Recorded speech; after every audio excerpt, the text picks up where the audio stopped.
तुमचे व्हिडिओ बघितल्यानंतरच मला ज्ञान बी ह्याच्यातलं भेटलं आणि प्रोत्साहन भेटलं की बाबा ठीक आहे, सत्य मार्गदर्शन भेटते आपल्याला. तर मग ती अगोदरच केलेलं होतं. आता पण मग आता तुमचं म्हणणं आहे की जी 3 इंचीची पाईपलाईन तुम्ही जमिनीत केली आहे, हा जमिनीत त्यालाच तुम्ही छिद्र पण पाडून ठेवलंय. छिद्र पाडून 20 mm चा पाईप झाडाच्या पहिलं जे झाड येते त्या झाडापाशी नेऊन सोडलेलं आहे. आता हा पाईप न्यायचा आणि त्याला आता हिच्यात अजून एक अडचण काय झाली की मुख्य पाईपलाईनला कधीच छिद्र पाडायचं नसतं. आता ती जी 3 इंची पाईपलाईन तुम्ही केली ना, ती साधारण 25 ते 30 वर्ष तुम्हाला साथ देणार होती. आता हे छिद्र पाडल्यामुळे काय झालं की ती 5-6 वर्षात तुम्हाला बदलावी लागेल. आणि आता तांत्रिकदृष्ट्या अजून चुकी काय झाली की तुमच्या ठिबकसाठी जी सबलाईन आहे ती 3 इंचीची वापरली गेली. हो, हरकत नाही. आता जे झालंय ते झालंय, काही इलाज नसतो, शिकायचे बी पैसे द्यावेच लागतात, त्यातला हा एक भाग आहे. तर आता तुम्ही फक्त नळ्या आमच्याकडनं घ्या आणि त्याला जॉईन करा. हा तेच करायचं. मग फक्त सामान बाकीचं कट होते आणि कट करेल ना ते, बजेट लांब जाते म्हणून. मग तुम्ही 20 mm घेतायत ना, अंतर किती तुमचं लांब?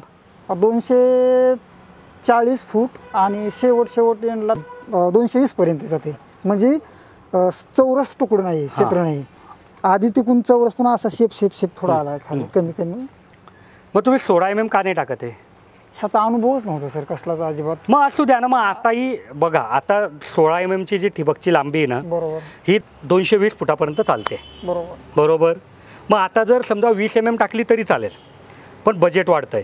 तुमच्याकडे जर खर्च करायची तयारी असेल तर 20 mm टाका, पण जर खर्च करायचाच नसेल तर 16 mm टाका.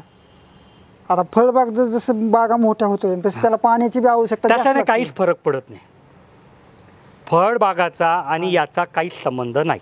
कारण तुमचं जे ड्रिपर तुम्ही लावणार आहे तिच्यावर ठरणार आहे की किती पाणी पाडायचं. आणि ऑलरेडी तुम्ही 16 mm ची नळीमधून पण तेवढं पाणी पाडू शकतात की एकेका झाडाला 16 लिटर एका तासाला पाणी पडू शकतंय.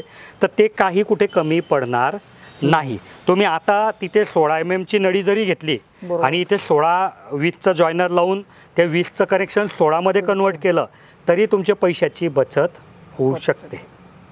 अच्छा, ठीक आहे सर. आणि 20 लावली तरी चालेल.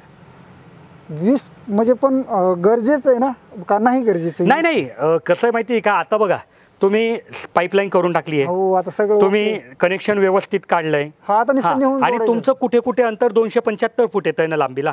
नाही, 240-225. 240 नि स्टार्ट होतं आणि कमी होत 5 पॉईंट 2 पॉईंट कमी होत 225-20 पर्यंत. आता 16 mm चालून जाईल, काही अडचण होणार नाही. आणि जमिनीला 16 mm आमची जी रेग्युलर किंवा गोड असे 2 प्रकार येतात. बरोबर. तर त्यातलं एक प्रकार तुम्ही घेतलं तरी चालेल, 20 mm पण चालेल. समप्रमाणात पाणी पडण्यासाठी जमिनीला थोडासा उतार आहे, त्याच्याने काही फरक नाही पडत. काही फरक नाही. तुम्ही बघा, बजेट असेल तर 20 mm घ्या. आता बजेट नसेलच तर मग त्याला 20-16 mm मध्ये कन्वर्ट करा. नाही, करतो मी 20 mm चंच करतो पाईप. कारण तुम्ही सर्व मोठमोठं करून ठेवलंय ना, म्हणून मग ती अडचण आहे. जर पहिल्यापासून असतं ना तर ह्या प्रोजेक्टसाठी 20 mm च्या नळीची गरज नव्हती.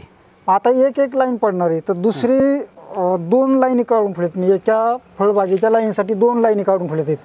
मग आता ही एक 20 चीट चालवली मी. आता सिंगल टाकते. आधी सिंगल टाका, जेव्हा गरज पडेल तेव्हा खर्च करा. 16 mm ची दुसरी टाका. बरोबर ना, म्हणजे तिथे बचत होऊन जाईल.